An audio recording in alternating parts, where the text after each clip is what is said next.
On this episode of Fragments of the Future, let's go to the blooming seaside. It's Margate, isn't it?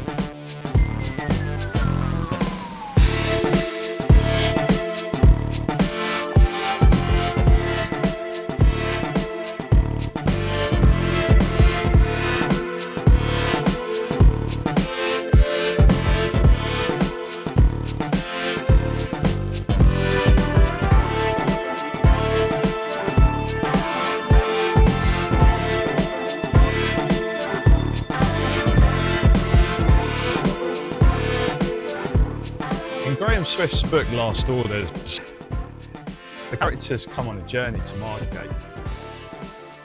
Their aim is to scatter the ashes of the main character on the beach here.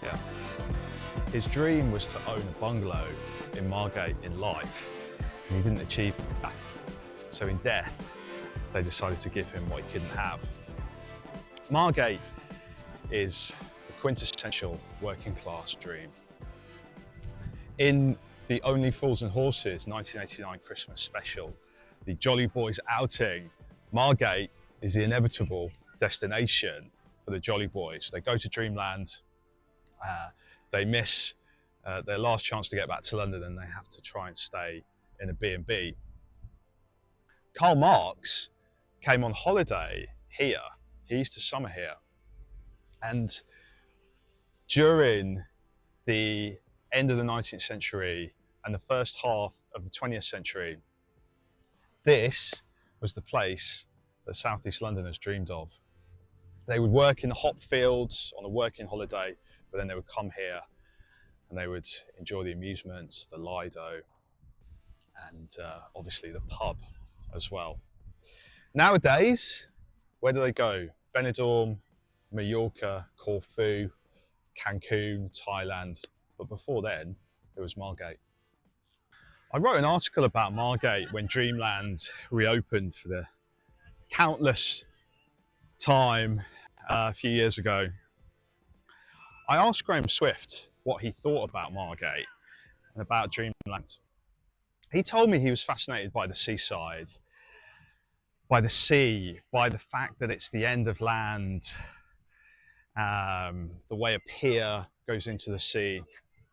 It's also can be the end of life, but at the same time, it's a place where we come to have fun and we come to celebrate life. So there's kind of this tension between life and death in a way. People are having fun here, but there's also then old people who come here to die. It can seem alive and it can seem frantic and chaotic and exciting, but it can also seem depressed and very downbeat in winter, raffish sometimes, low end, contradictions. Arlington House, 1963, Russell Diplock Associates. Developed by Bernard Sunley, who was quite a famous developer. The idea was that this was going to be the new epicenter of Margate, bus station, shops, and these flats above. Never quite worked out that way. However, a plaque above the front door says, the home of space rock. Robert Calvert from Hawkwind lived here in the 1960s.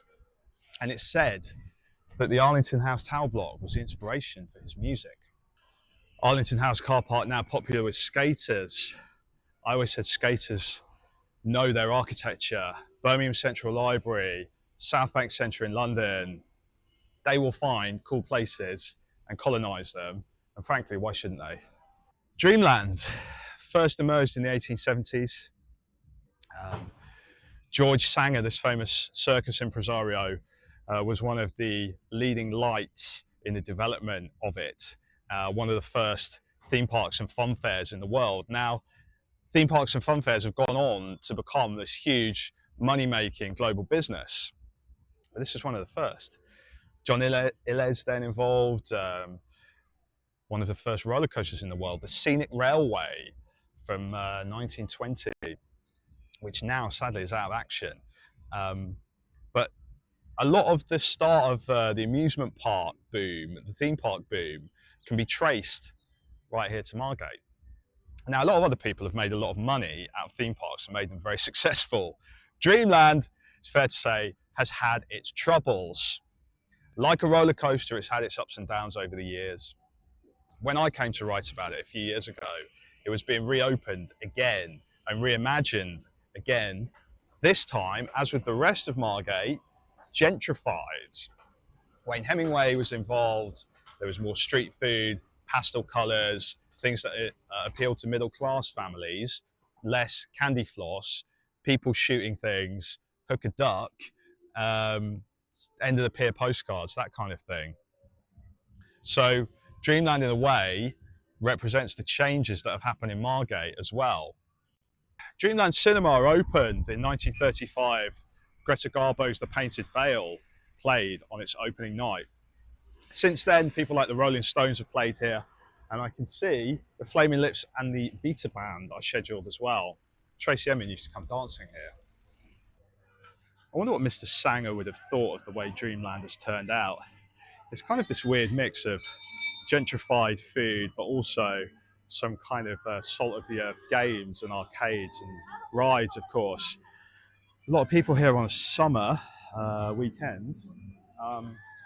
And of course, it is interesting to think that this really is the start of where theme parks and amusement parks came from. Obviously, they're a little bit more high tech these days, the Disneys and Six Flags of the world, but they can trace their origin back to here.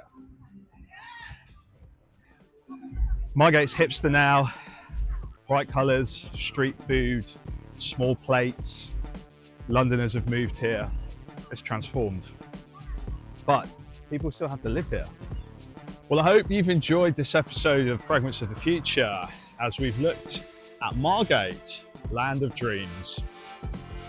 If you feel like you'd be interested in some more videos like this, I'd love it if you could subscribe. Leave a comment if you've got some thoughts about Margate or some other places that you'd like me to visit. And we'll be back again very, very soon. So thank you for watching Fragments of the Future. My name's been Christopher Beanland. I'll see you very soon. Bye-bye.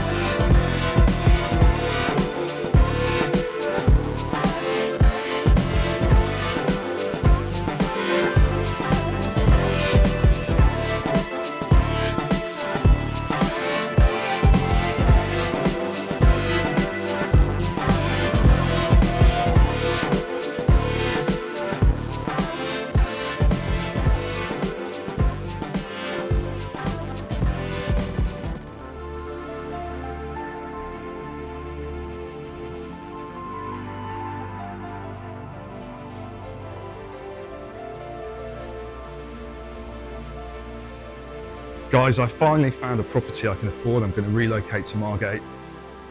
It's a little one-bedroom bijou. It's got all mod cons. It's going to be absolutely perfect for all my needs. So come and visit me in Margate. I've got it for a steal.